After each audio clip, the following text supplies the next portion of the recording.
bio. Is that the new Nikon? Yes. Get in there and I'll get your picture. The F3's durable liquid crystal display uses less energy. From the legend that is Nikon comes the new... The Nikon F3, so advanced it was chosen as the official 35mm camera for use on the U.S. space shuttle. You know what they say, new year, new camera, or something like that. Let's talk about this bad boy.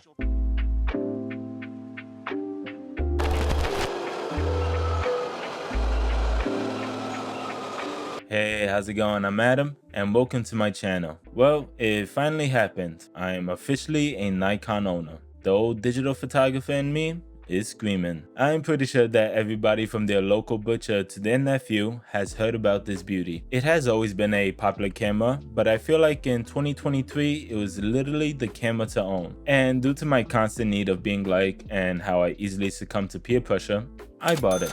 So today we're gonna test it out and talk more about the camera later. I decided to christen the camera with the best film stock known to man, Lomo Purple. No, wait, Ilford XP2.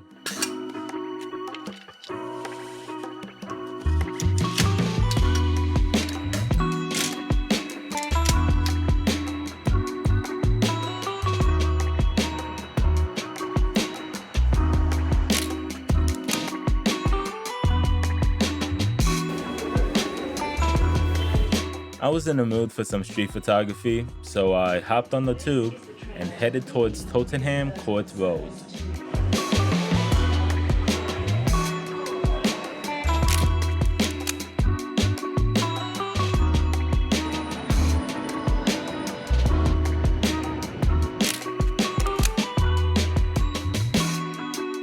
Let's talk about the design. I gotta admit, this is possibly the sexiest camera that I own. Sorry, like the camera was styled by an Italian car designer named, you know what? Let's call him Mr. G. Mr. G was named Car Designer of the Century in 1999. The camera feels really great in my hands, and the best thing about this camera is the film advance lever. It's smooth. Smoother than Michael Jackson's moonwalk. Trust me, your thumb will thank you for it. The camera is all black with the iconic red line on the side. And if you want to be like Sean Penn in the movie The Secret Life of Walter Mitty, there is also a titanium version. Anyway, I made it towards street photography paradise, Soho.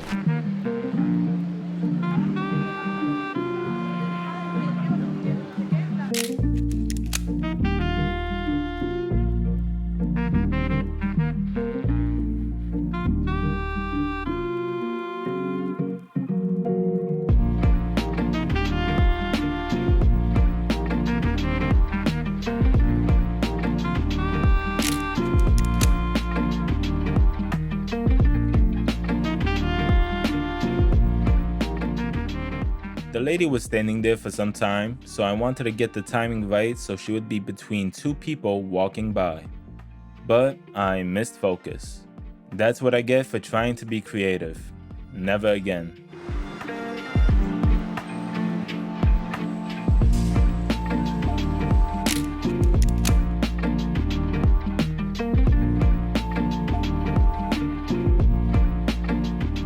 Let's talk about the history, everybody's favorite subject. The F3 was a part of Nikon's professional lineup and one of the longest running cameras in their collection, going from 1980 to 2002. It was that popular. It was also their first fully electronic camera in the sense that even the shutter is electromagnetically connected. Great back then, but now the clock is just ticking to ruin your day. One of the major changes that would impact the function and the form factor is that they moved the metering to inside the camera, leaving the F2's ugly photomic head behind.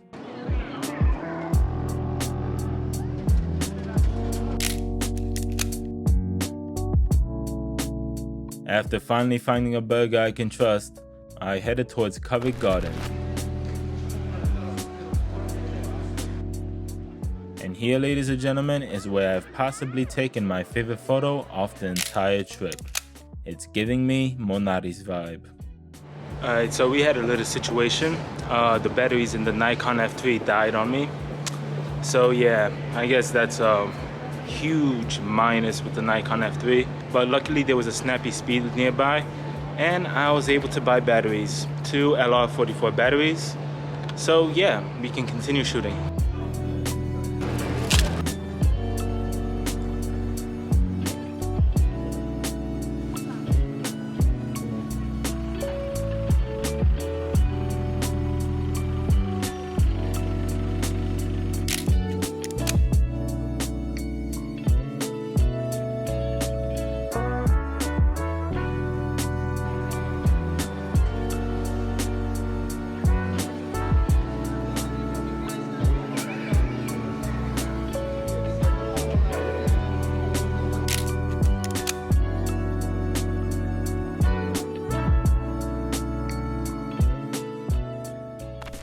let's have a closer look at this beauty. Here's where you can switch between shutter speeds. The numbers are a real giveaway. It goes from 1/2000 of a second to 8 seconds. Now, there is also aperture priority mode, B for bulb, X for people who are a fan of flashing, and T is also bulb, but for the mechanical shutter. Now, in order to switch between shutter speeds, you have to press this silver dial and twist. Now, in order to turn the camera on, you have to flip this till you see the red dot. In order to activate the self timer, you have to flip this and press the shutter. I believe you have 10 seconds. For those who are fans of double exposure, you flip this. I personally have never used it. I mean, I can barely nail a regular image, let alone 2 images in one. Here's the exposure compensation dial, and in order to change the ISO, you lift this outer ring. The one thing that's really annoying with this camera, and I am not a fan of, is how you open the back. Now, there's a little block here. You have to push this to the side and then open it like any regular 35mm camera.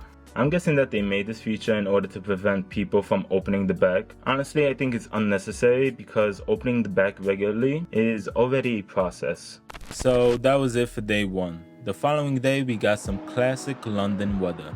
So I decided to push HP5 2 stops.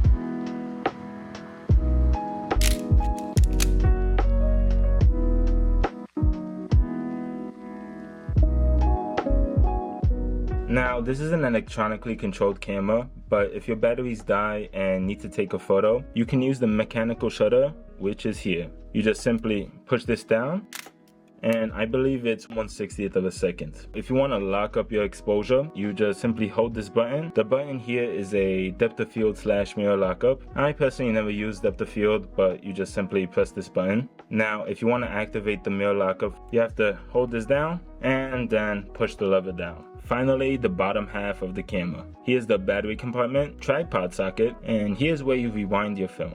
I guess that's about it. And this is what happens when you don't have a chimney. Santa tries to break through the window. Imagine waking up to this at night.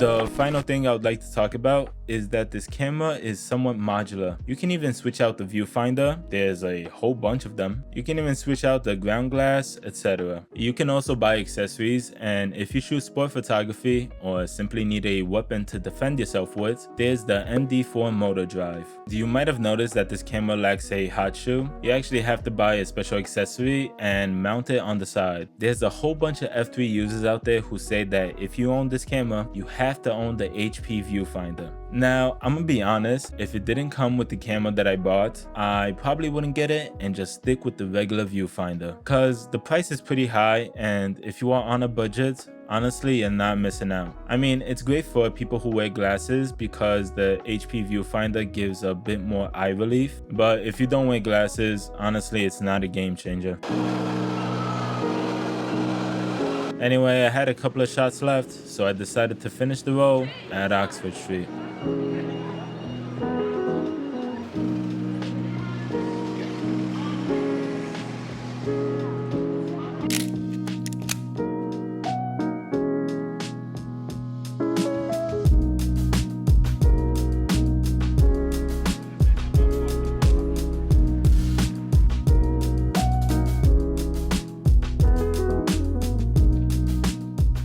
I really like this photo, and I'm glad that there's a whole bunch of motion blur. It really gives off this chaotic city energy.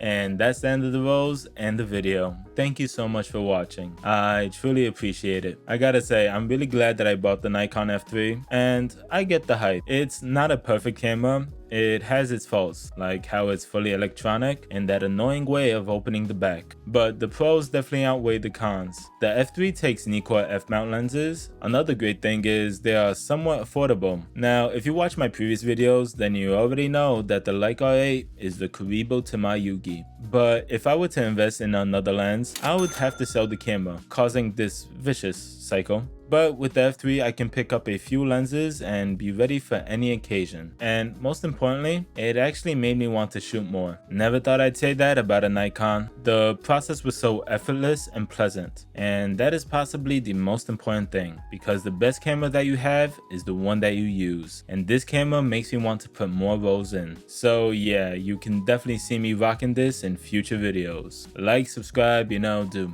all that jazz. And I'm off to apologize to the Leica R8. Take care.